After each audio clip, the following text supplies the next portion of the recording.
Haacee koo waggaa har'aa waliin turre. Har'a garuu nu jidduun jirtu. Ta'us qaamaan nurraa gargar baate malee yaadaaf qalbiin kee nu bira jira. Waliin jiraannas. Keessummoonni kabajamtoonni, abbootiin amantii, uummanni biyya keessaaf biyya alaa, hiriyoonni Acee biyya keessaaf biyya alaa, qeerroowwanii fi qarreewwan akkasumas daa'imman hundi gaddi keessan gadda keenya jettanii nu cinaa dhaabbachuun aantummaa keessan nutti argisiistan hundi maqaa abbaa warraa koo goota jaalalaa, gooticha abbaa dhugaa fakkeessuu fi fakkaachuu hin dandeenyeen artist Hacaaluu Hundeessaatiin galatoomaan jedha.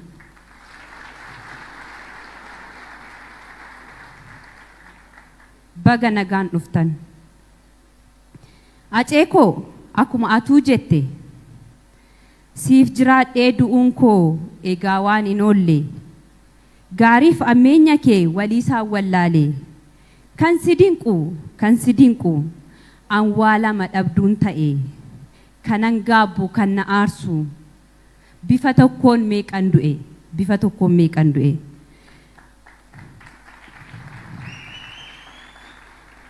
Eeyyen Acee koo bifa tokkoon waa lama dhabduun ta'e sis dhabeen dhugaa keessa dhabe.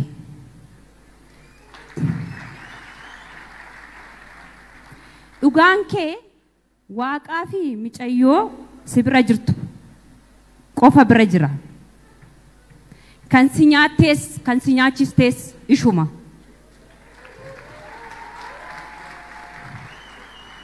Atuu akkuma jette kan nama nyaatu nu keessa jira jette mitiire. Acee koo ati hin duune hin duutus kan du'e warra si ajjeesne jedhanii yaadan seenaa hin qabne warra garaadhaaf buludha. Acee koo seenaan bara baraan si yaadata.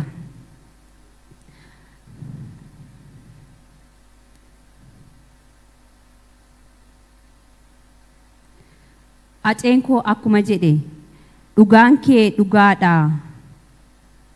Mul'atee ifa jira. Haqa kee hinaalu beeka si miidheera.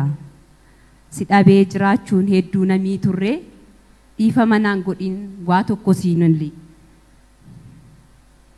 Dhugaan kee mul'atee ifa jiraatus haqni kee ifa jiraatus kan dhokate yoo ta'us gaafa Rabbi jedhe ba'uunsaa hin oolu. Kun immoo abdii kiyyaa fi abdii uummata keetiiti.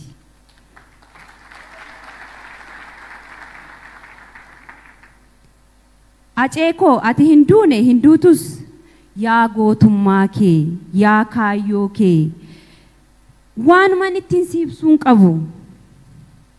Yeroo mara waliin jiraanna. Ati anaaf biyya fagoo deemteetta. Yaadaa fi qalbiin kee nu waliin jiraata.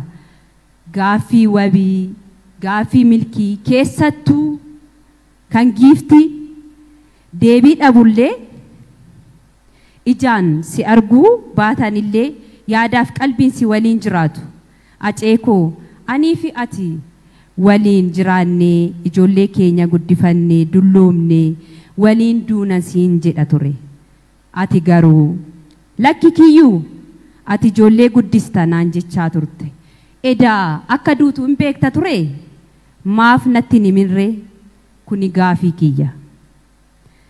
Acee nama lubbuun jiru hin faarsu jette.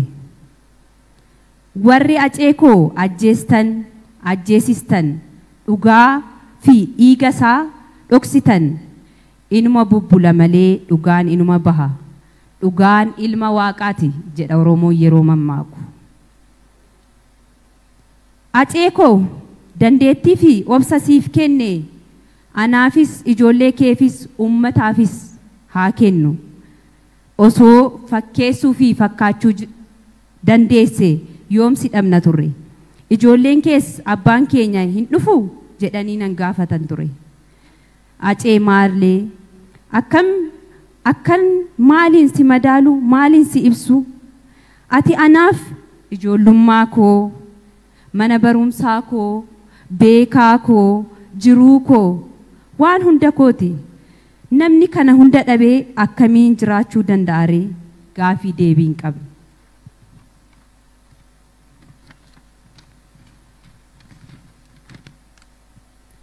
Acee koo boolla kee daadhiin haa guutu. Dhiigaa fi dhiiga kee dhugaa fi dhiiga kee Rabbi haa baasu. Warreen si waliin wareegamanis boolla isaanii daadhiin haa guutu.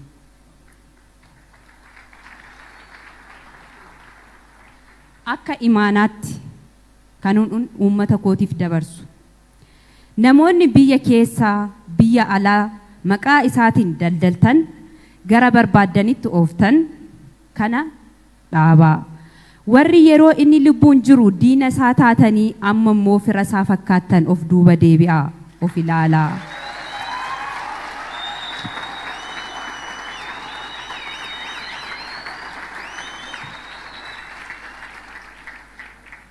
Mee erga boqatee haa ciisu yoo dandeessan warri fakkeessitan fakkeessuu irra ta'uutu caala. Waan ta'eef dhugaadhaan dubbadhaa, dhugaadhaaf mormaa, jiraachuuf jecha sammuu keessaniin gogomsinaa. Dhugaa acee koo akka bahu amantii qabdaniin Rabbinaaf kadhadhaa. Egaa hundi keenya akka namaatti, akka lammiitti maqaa acee, hojii acee, seenaadhaa ol akka jiraatuuf hundi keenya dirqama lammummaa haa baanu.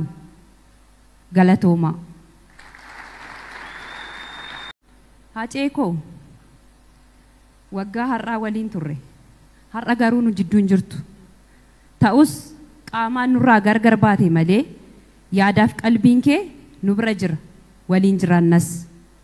Keessummoonni kabajamtoonni, abbootiin amantii, uummanni biyya keessaaf biyya alaa, hiriyoonni acee biyya keessaaf biyya alaa, qeerroowwanii fi qarreewwan akkasumas daa'imman hundi gaddi keessan gadda keenya jettanii nu cinaa dhaabbachuun aantummaa keessan nutti argisiistan hundi maqaa abbaa warraa koo goota jaalalaa, gooticha abbaa dhugaa fakkeessuu fi fakkaachuu hin dandeenyeen artiist Hacaaluu Hundeessaatiin galatoomaan jedha.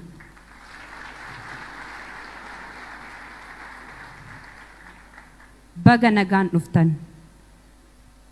Acee koo akkuma atuu jette siif jiraadhee du'uun koo egaa waan hin oolle gaariif ammeenya kee waliisaan wallaalee kan si dinqu anwaalama dhabduun ta'e kanan gaabbu kan na aarsu bifa tokkoon meeqan du'e.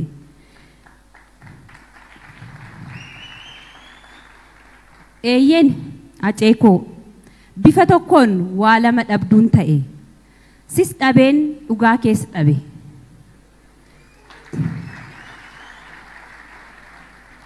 Dhugaan kee waaqaa fi micayyoo si bira jirtu qofa bira jira. Kan si nyaattees kan si nyaachistees ishuma.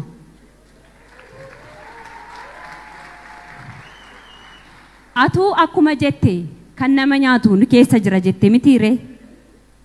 Acee koo ati hin duune hin duutus kan du'e warra si ajjeesne jedhanii yaadan seenaa hin qabne warra garaadhaaf buludha. Acee koo seenaan bara baraan si yaadata.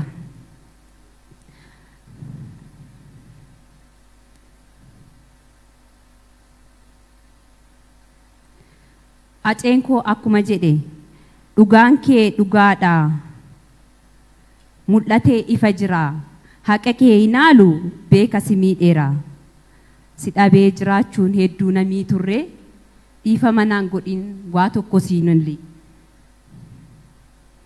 Dhugaan kee mul'atee ifa jiraatus haqni kee ifa jiraatus kan dhokate yoo ta'us gaafa Rabbi jedhe ba'uunsaa hin oolu.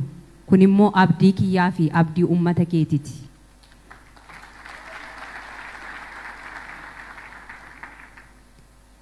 Acee koo ati hin duune hin duutus yaa gootummaa kee yaa kaayyoo kee waan man ittiin si ibsuun qabu yeroo mara waliin jiraanna ati anaaf biyya fagoo deemteetta yaadaa fi qalbiin kee nu waliin jiraata gaaffii wabii gaaffii milkii keessattuu kan giifti deebii dhabullee ijaan si arguu baatanillee yaadaaf qalbiin si waliin jiraatu aceekoo anii fi ati waliin jiraannee ijoollee keenya guddifannee dulloomnee waliin duuna siin jedha ture ati garuu lakki kiyyuu ati ijoollee guddista naan jechaa turte edaa akka duutu hin beekta ture maaf natti nimirree kuni gaafii kiyya acee nama lubbuun jiru hin faarsu jette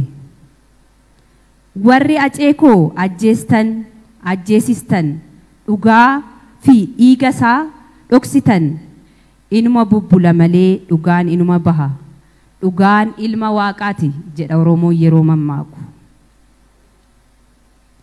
aceekoo dandeettii fi obsa siif kenne anaafis ijoollee keefis ummataafis haa kennu osoo fakkeessuu fi fakkaachuu dandeesse yoomsi dhabna turre ijoolleen kees abbaan keenya hin dhufu jedhanii nan gaafatan ture acee maallee akkan maaliin si madaalu maaliin si ibsu ati anaaf ijoollummaa koo mana barumsaa koo beekaa koo jiruu koo waan hunda kooti namni kana hunda dhabee akkamiin jiraachuu danda'aree gaafii deebiin qabe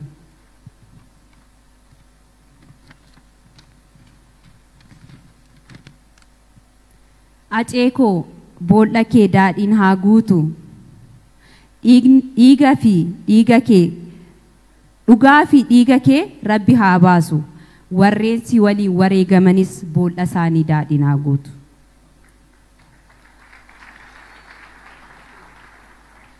akka imaanaatti kanuun uummata kootiif dabarsu namoonni biyya keessaa biyya alaa maqaa isaatiin daldaltan gara barbaaddanitti ooftan kana dhaabaa warri yeroo inni lubbuun jiru diina isaa taatanii amma immoo fira isaa fakkaattan of duuba deebi'aa of ilaalaa